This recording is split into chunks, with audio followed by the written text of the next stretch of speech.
안녕하세요. 토요미스테리 디바달리아입니다. 오늘의 이야기 바로 시작해 볼게요. 이곳은 일본 가나가와현의 한 노인 요양시설인데요.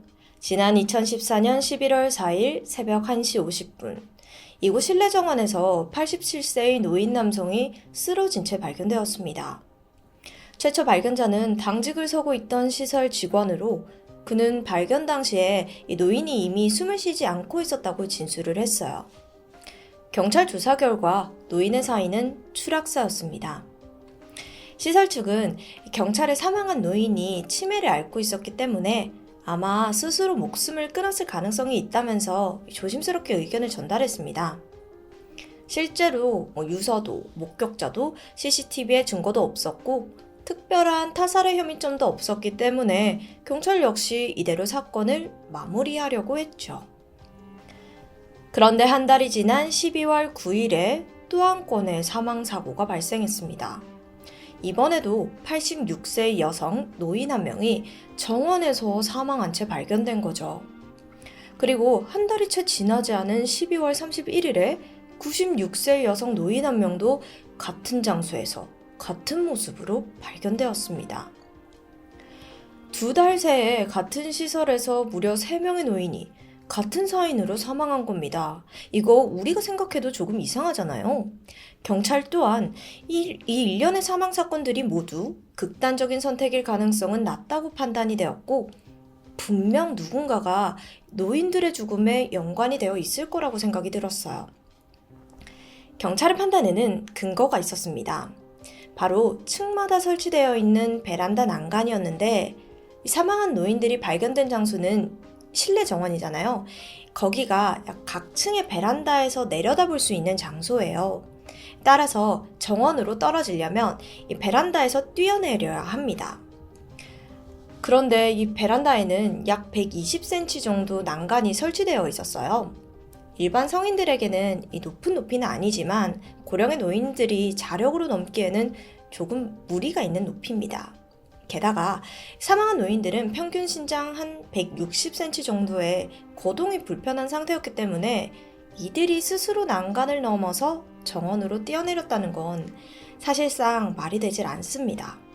경찰은 곧바로 수사에 돌입했죠. 그러던 중 6개월이 지난 2015년 5월에 같은 시설에서 또 다른 사건이 발생합니다. 이번에는 시설 내의 절도 사건이었는데요. 범인으로 체포된 이는 시설 직원인 20대 남성 이마이 하야토. 그는 시설 내에서 금품과 현금을 훔친 혐의로 체포가 되었는데 범행을 순순히 인정했습니다. 그런데 경찰은 그가 노인들의 연쇄 추락사 사건과도 좀 관련이 있을 거라고 의심하고 있었죠. 그 이유가 노인들이 사망하는 날마다 시설 내에 근무하던 직원이 이마일 뿐이었거든요.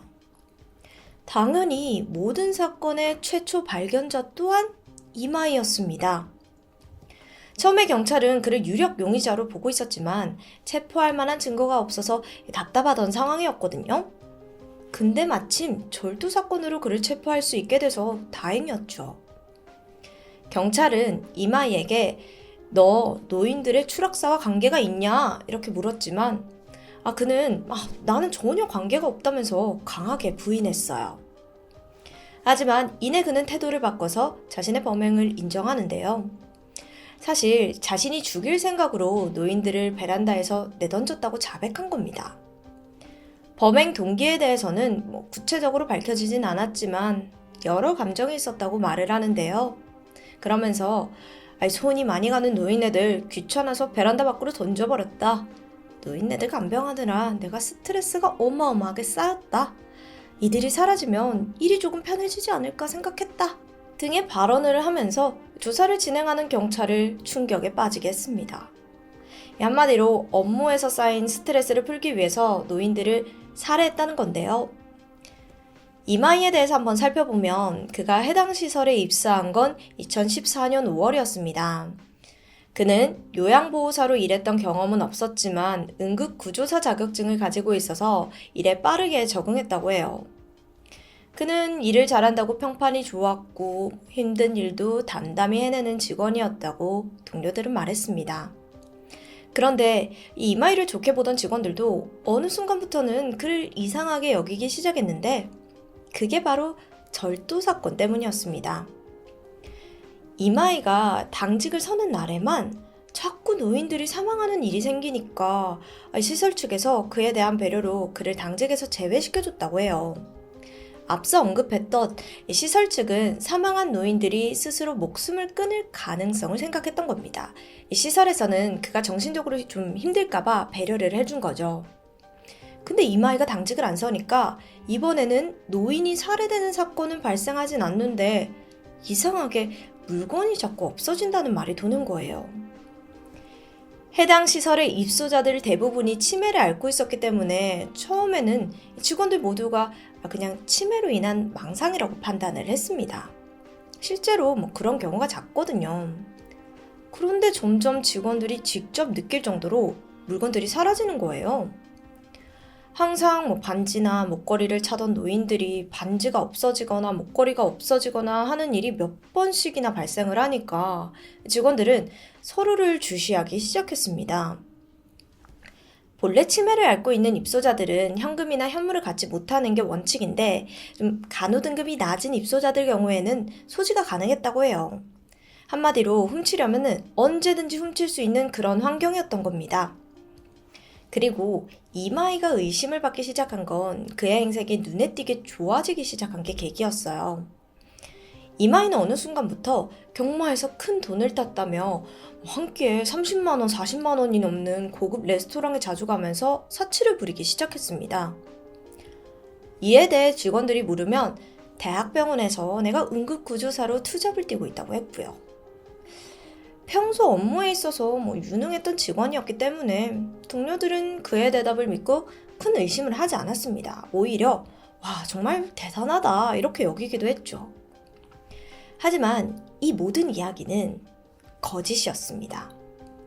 절도 사건이 점점 심각해지자 시설 측은 경찰에 신고할 수밖에 없었고 경찰은 수사 끝에 이마이를 범인으로 체포했어요.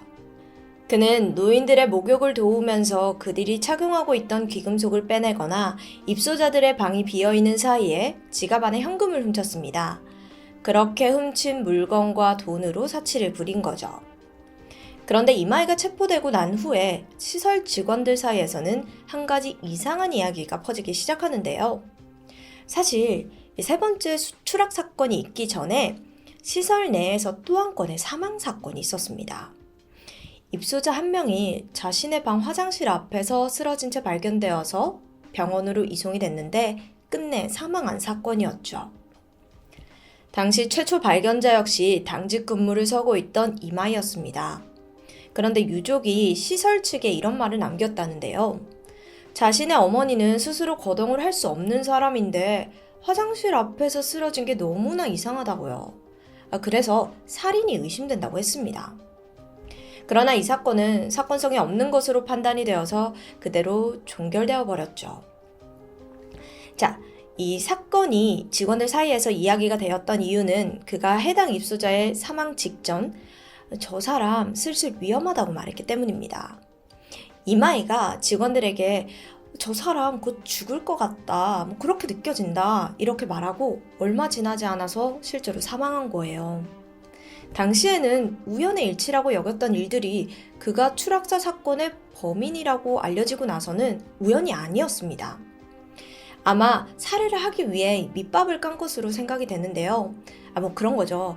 저 사람 곧 극단적인 선택할 것 같다. 이렇게 사람들에게 생각하게끔 해서 의심을 피할 수 있도록요.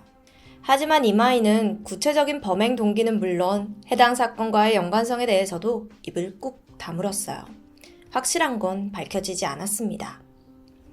다만 직원들의 증언에 따르면 그가 허언증을 앓고 있었다고 하는데요. 그는 자신의 여동생이 사망했다는 이유로 일주일간 이렇게 휴가를 낸 적이 있는데 알고 보니까 여동생이 멀쩡하게 살아있던 거예요. 또한 아무리 경마에서 이겼다고 해도 너무 돈을 많이 쓰는 거 아니냐 이렇게 동료가 걱정하니까 자기가 원래 호텔의 VVIP여서 걱정하지 말라고 하는 겁니다. 물론 이 역시 사실은 확인되지 않았어요. 허언증의 원인은 무엇일까요? 전문가들과 동료들은 그것이 인종 욕구에서 비롯된 것이라고 봤는데요. 이마이가 응급 구조사로 투잡을 뛰고 있다고 거짓말을 했을 당시 동료들은 그를 매우 치켜 세워줬다고 해요. 요양보호사들 중 응급구조 자격증을 가지고 있는 사람은 거의 없으니까 실제로 그가 대단해 보이기도 했기 때문입니다. 그런데 문제는 이 인정 욕구를 충족시키는 게 살해 동기의 일부가 되었을 가능성이 높다는 겁니다. 왜냐고요? 실제로 이마이는 추락한 노인들을 경찰에 신고할 당시에 응급처치를 하는 모습을 보이고 있었고, 또 그가 입사 초기에 자신의 응급처치로 한 생명을 살린 일이 있었거든요. 그때부터 동료들에게 찬사를 받았고 업무 평판도 올라가게 되었어요. 이게 계기가 돼서 일부러 평소 자신을 힘들게 했던 노인들을 베란다 밖으로 던진 후에 살리는 척하면서 동료의 주목을 끌 수 있다는 것이 전문가의 의견이었습니다. 즉, 이마이는 자기애성 인격장애를 가지고 있을 가능성이 매우 높다는 거예요. 그것도 본인이 원하는 인물상을 그리기 위해서 허언을 하는 데서 멈추지 않고 절도나 살인마저 저지르는 반사회적 인격장애를 동반한 자기애성 인격장애를 말입니다. 검찰은 이마이에게 사형을 구형했습니다. 그런데 재판정에 선 이마이는 돌연 태도를 바꿨어요. 자신이 경찰의 강압적인 수사로 인해서 억지로 자백했을 뿐이라고 주장하는 겁니다. 하지만 재판장은 조사실의 CCTV를 확인한 결과 강압적인 수사의 정황은 발견되지 않는다며 그의 주장을 강하게 반박했습니다. 따라서 그에게는 사형이 선고되었죠. 그는 2차례 항소했지만 결국 2023년 5월에 열린 상고심에서 자신의 모든 혐의를 인정했습니다. 또한 범행 동기 역시 해당 노인들이 귀찮다고 여긴과 동시에 동료들로부터 응급 구조 능력을 인정받고 싶었던 과시욕이 맞다고 직접 시인했습니다. 재판부는 이마이에게 극형이 부득이하다고 판단이 돼서 원심을 유지했고 그의 사형은 확정이 됐죠. 초고령 사회가 되어가고 있는 일본에서는 최근 들어 노인 학대 사건이 급증하고 있다고 합니다. 이러한 사회적인 분위기에 이마이가 일으킨 요양시설 살인사건은 더욱더 화제가 되었죠. 이에 각 지자체는 이와 같은 사건이 되풀이되지 않도록 각 요양시설 및 간호 현장에 대한 감시를 늦추지 않겠다는 입장을 취했습니다. 또한 요양보호사들의 업무 환경 개선에 대해서도 논의를 진행하고 있는 듯해요. 이번 사건은 마찬가지로 초고령 사회를 달려가고 있는 우리나라 역시 마냥 남의 나라 일처럼 볼 수만은 없는 사건이라고 생각합니다. 비록 그 범행 동기의 일부가 범인의 성격장애에서 기인했다 할지라도 어쨌든 자신의 분노와 욕구를 표출할 대상으로 사회적 약자를 선택했다는 사실은 결코 무시할 수 없죠. 사회의 생명경시 태도가 만연해지는 것을 방지하기 위해 우리는 어떤 일을 할 수 있는지 생각해 볼 필요가 있는 것 같습니다. 지금까지 디바달리아였습니다. 안녕하세요. 토요미스테리 디바달리아입니다. 2003년 6월 뉴저지주의 서머셋 병원에서 68살의 플로리안 골 신부가 사망했습니다. 가족들은 큰 슬픔에 빠졌지만 사실 그의 나이가 적지 않기도 했고 또 암투병 중이기도 해서 그의 사망은 별다른 의심 없이 받아들여졌습니다. 몇 해 전부터 골 신부는 건강이 악화되면서 암 치료를 받고 있었어요. 그러다가 2003년 다행히도 위험한 상황을 잘 견뎠고 이 상태는 점차 호전이 되고 있었거든요. 그런데 어느 날 갑자기 그가 심장마비로 사망을 한 거죠. 조사를 해보니까 좀 이상한 게 있어요. 바로 서머셋 병원에서 이렇게 갑자기 사망한 사람들이 골 신부뿐만이 아니었던 겁니다. 요 근래 잘 회복 중이던 환자들이 돌연 사망하는 일이 아주 자주 발생했던 거죠. 그래서 이때 병원 관계자들은 이상함을 느끼고 얼마 후 독극물 관리센터에 연락을 하게 됩니다. 그렇게 조사를 하던 이들이 요즘 디국신 사용량이 좀 늘었나요? 대뜸 이런 질문을 하는 거예요. 디국신은 심장을 강하게 수축시키는 약물인데 주로 이게 심장마비 처치에 사용이 되거든요. 그런데 이게 만약 많이 좀 과도하게 주입이 되잖아요. 그러면 되려 심장박동이 느려지면서 또 다른 심장마비를 일으키게 됩니다. 병원 관계자들도 서둘러 디곡신 투여 여부를 알아봤죠. 그랬더니 2003년 7월 한 달 동안 2명의 환자가 디곡신을 투여받지 않았음에도 불구하고 심장 숙축도가 계속해서 증가한 걸 발견했어요. 자, 이걸 전해들은 독극물관리센터는 결론에 도달합니다. 누군가가 디곡신과 인슐린을 과다 투여하고 있다는 것 같다면서 병원 직원 중 범인일 수 있으니 경찰에 신고하기로 권유해요. 그런데 이걸 들은 병원 관계자는 아이 무슨 소리야 이러면서 기분 나쁘게 여기고는 그의 말을 귀담아 듣지 않았습니다. 한편으로는 병원 자체 내에서 해결을 하려고 했었던 거겠죠. 하지만 한 달 후 또 다른 환자가 인슐린 과다 복용으로 사망을 하게 되면서 심각성을 깨닫게 됩니다. 결국 2003년 10월 내부에 범인이 있을지도 모른다는 의심이 들어서 경찰에 신고를 하죠. 이후 조사관이 나와서 의료진들을 한 명 한 명 살펴보던 중 수상한 사람이 떠오릅니다. 그의 이름은 찰스 컬런이었는데 컬런은 평소 친절한 간호사로 동료들 사이에서도 평판도 좋고 절대 범죄를 저지를 그럴 사람이 아니었습니다. 아니 근데 왜 하필 그 사람을 콕 지목한 걸까요? 뉴저지 경찰 조사에 따르면 그에게는 전과 기록이 있다는 게 밝혀졌습니다. 근데 음주운전이랑 또 불법 침입에 관한 거였어요. 이게 살인과는 좀 거리가 멀죠. 그래도 워낙 간호사가 전과가 있는 경우가 드물다 보니 조사를 이어가던 중 이번에는 펜실베니아주 경찰도 컬런에 대해서 조사를 하고 있다는 사실을 알게 되죠. 펜실베니아 경찰은 세인트 루크스 병원에서 있었던 의약품 절도 사건에 관해서 수사를 하고 있었습니다. 우선 컬런을 주목한 이유는요. 해당 병원의 동료 간호사였던 팻 매들린의 제보 때문이었어요. 참고로 세인트 루크스 병원 또한 컬런이 서머셋 병원에 오기 전에 일을 했던 곳입니다.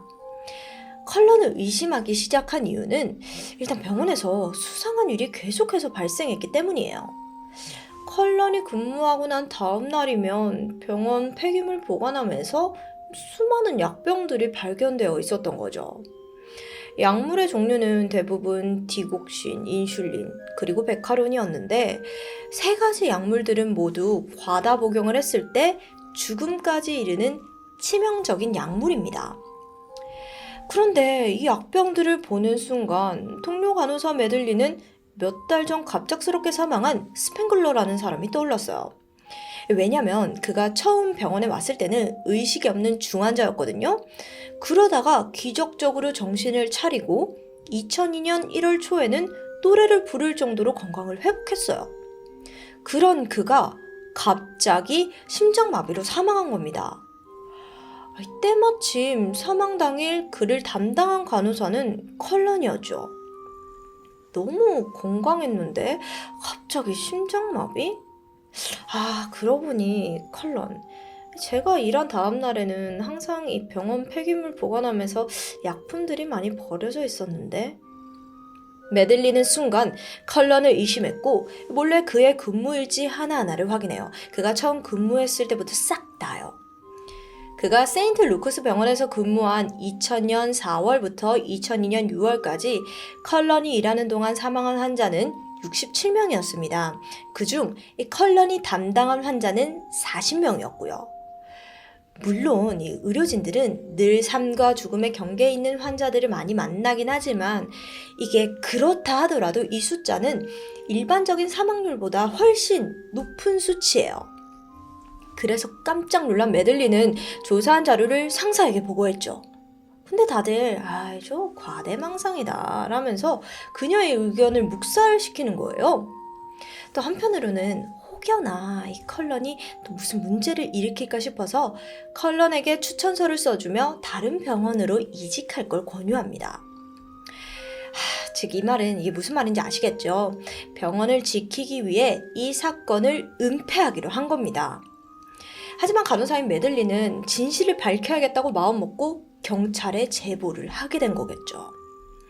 그런데 사실 컬런이 이 병원에서 일하기 이미 훨씬 전부터 수상한 일은 계속해서 발생해 왔습니다.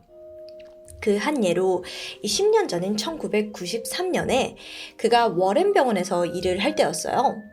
환자였던 91살의 헬렌 딘이 갑작스럽게 사망합니다.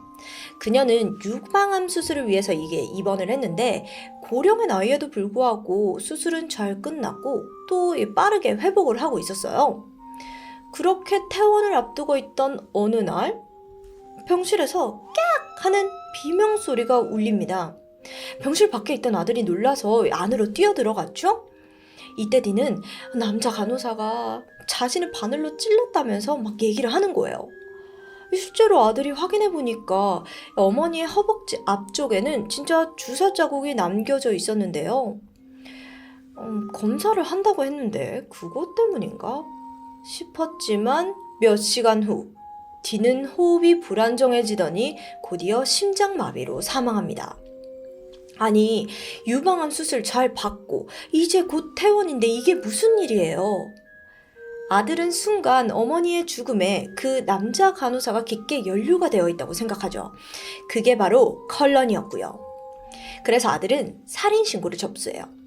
근데 문제는 경찰이었습니다. 시신의 혈액을 검사하는 과정에서 디곡신에 대해서는 확인하지 않았던 겁니다.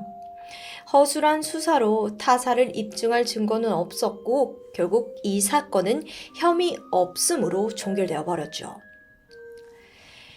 이렇게 경찰은 컬런이 일하는 병원마다 늘 수상한 죽음이 있다는 걸 확인합니다. 이건 엄청난 연쇄살인입니다.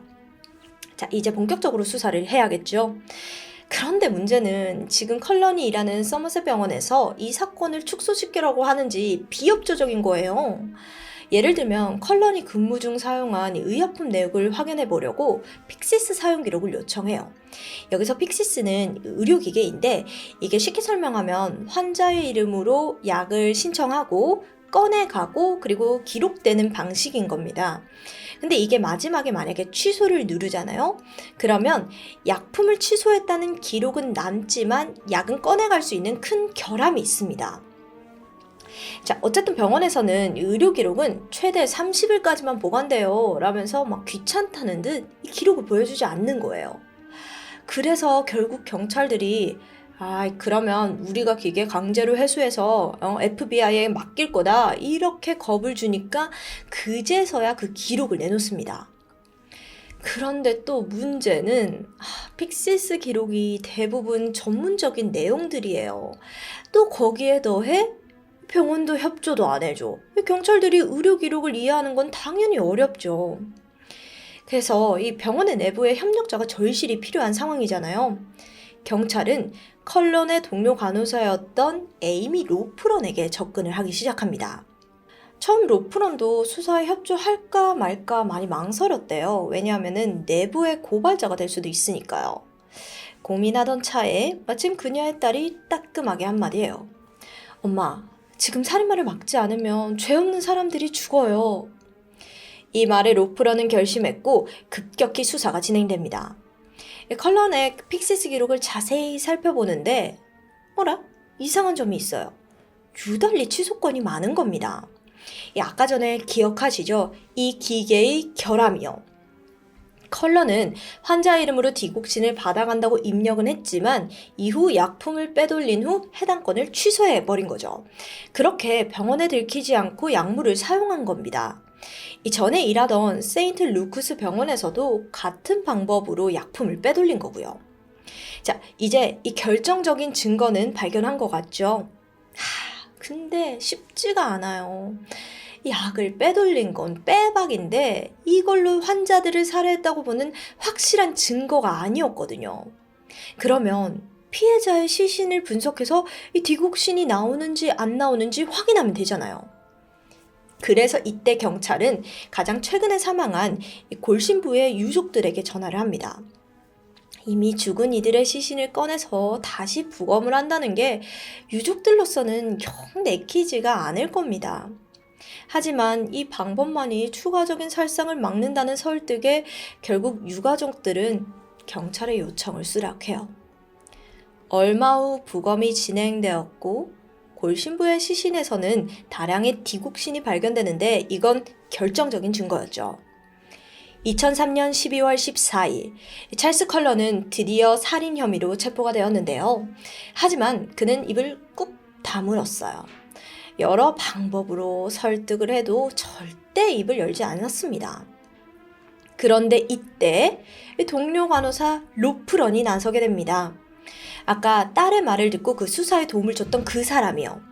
이 로프런이 컬런과 1대1로 상담을 했고 같은 간호사로서 그의 감정에 어떤 동료를 생겼는지 모르겠지만 어쨌든 컬런은 입을 떼기 시작합니다. 제가 환자들을 죽인 이유는요. 그 환자들을 구원해주고 싶었어요. 이건 자비로운 살인이라고요. 네? 그는 시한부 인생을 사는 환자들이 병에 힘들어하고 있어서 자신이 그들을 대신해 소위 안락사를 시켜준 거래요. 아니 이거 무슨 동의 받은 거냐고요. 자기가 뭔데 환자들을 죽이고 살려요. 이건 철저한 자기 합리화였습니다. 게다가 대부분의 피해자들은요, 시한부도 아니었어요. 모순적이게도 점점 회복하던 환자들이었다고요. 형사들은 컬런의 살인은 스트레스를 풀기 위한 하나의 배출구였다고 판단했습니다. 아픈 사람을 돌보는 데서 오는 그 스트레스를 풀기 위해서 환자들에게 약물을 주입시킨 뒤 서서히 죽어가는 모습을 만끽했던 겁니다. 2006년 3월, 법정에선 컬런은 여전히 죄의식은 없어 보였습니다. 긴 재판 끝에 결국 컬런은 18개의 종신형을 선고받았죠. 현재 그는 뉴저지 주립교도소에 수감이 되어 있습니다. 사실 컬런은 여러 차례 이 범행이 발각될 위기가 있었는데요. 그런데 그때마다 오히려 병원들이 막 시시하면서 사건을 은폐했기 때문에 그가 간호사로서 근무한 최소 10년 이상의 시간 동안 은밀한 범행이 계속되었던 것 같습니다. 게다가 병원은 환자의 나이가 많다는 이유로 이 사건을 제대로 확인하지도 않았어요. 그리고 의료 사건의 경우에는 이 입증할 증거를 찾아내기가 사실 많이 어려워서 의심스러운 정황이 있어도 이 유가족들은 확인할 방법이 전혀 없습니다. 천사의 탈을 쓴 간호사 찰스 컬런. 이 사건은 넷플릭스 다큐로도 다뤄졌었는데요.